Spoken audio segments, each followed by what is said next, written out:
Today we're going to be reading a story that I wrote from a 10th grade history class. It's entitled, The Journey of Christopher Columbus. Christopher Columbus was a dreamer as a boy. He dreamed of sailing the seas.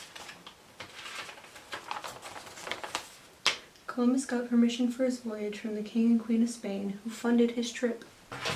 Columbus wanted to sail to India, but ended up in America. When he arrived, the Indians were wandering around naked. Columbus offered them beads and hats, which they took happily. A new friendship had formed. After their friendship was formed, Columbus had no issue bringing diseased cattle to the natives' home on a second voyage, which killed the majority of their population. Also on his second journey to the Americas, Columbus and his crew forced the Taino people to work for him, threatening death if they didn't oblige. When Columbus didn't find gold in the Caribbean, he loaded up his ship with Taino people to bring back to Spain as slaves. Most died on the journey. This jump-started the slave trade. In addition to selling the Taino people into slavery, he also sold children into sex slavery for his own profit. In his diary, he wrote that those from 9 to 10 are now in demand when referring to this practice. Columbus also ordered everyone over the age of 13 in the Arawak tribe to collect gold. If they failed to do so, his men would cut off their hands and tie them around their necks like a necklace.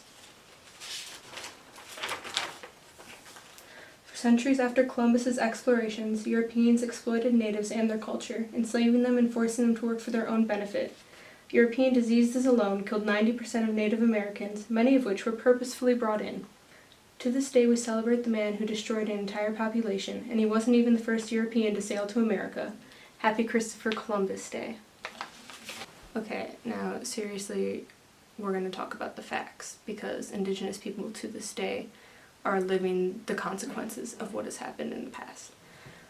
I'm not Native, so do not take this 100%. I'm obviously very white, but I have a list of things we're going to go over. The first of which is how Native Americans are kept in poverty by government policy. Native lands in America are owned and managed by the federal government.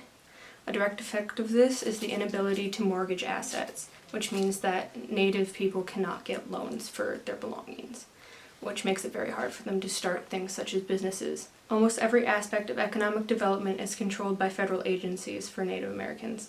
American Indian companies must go through at least 4 federal agencies and 49 steps to acquire a permit for energy development. This usually takes years. Now, what does that mean? It means that investors avoid reservations. Reservations have a complex legal framework that hinders economic growth. One example is federal inheritance laws that require native lands to be passed in equal shares to many heirs, which fractions the lands that they get. Energy regulations make it difficult for tribes to develop their resources. Coal regulations in specific keep American Indians from what's considered the greatest economic opportunity. This has directly affected so many tribes. And finally, the federal government has a tendency to mismanage native assets. Relative to an article from 2014, the government allegedly lost billions of dollars in native assets. That's billions of dollars gone from natives. Probably the most talked about out of all of these is the missing Indigenous women, which is severe enough in the United States and Canada that it's an epidemic. The statistics for this are remarkably inaccurate due to forensic evidence being inaccurately collected and not preserved by local law enforcement.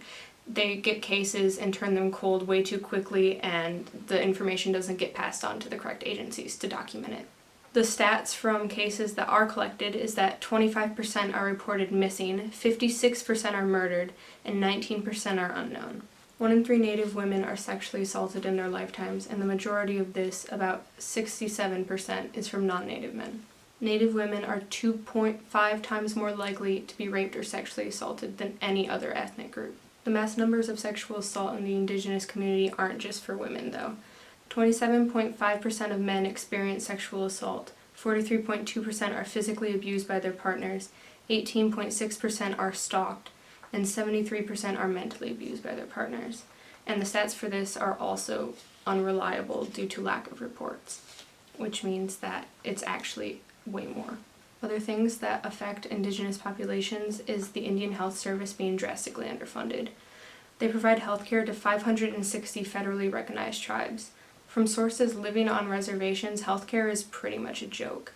Hospitals are limited and COVID relief is non-existent. Clean water is a crisis on many reservations. On the Navajo reservation, residents must travel to collect water and then pay for the water and gas for travel. Water for animals is dependent on the weather and it comes from windmills. Groundwater on the Navajo Nation in specific is contaminated and cancerous. Studies have shown that on many reservations this is the case. 58 out of 1,000 Native American households lack plumbing. To put this in perspective, 3 in 1,000 is the statistic for white Americans.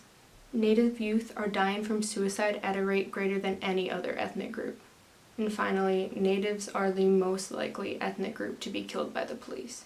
These are just some facts of many to highlight the oppression that Indigenous people face every day in this country. So today, on Indigenous Peoples Day, not Columbus Day, take time to research and educate yourself a bit on the struggles that they face, and then put your money where your mouth is and buy from Native organizations or donate to relief funds for COVID.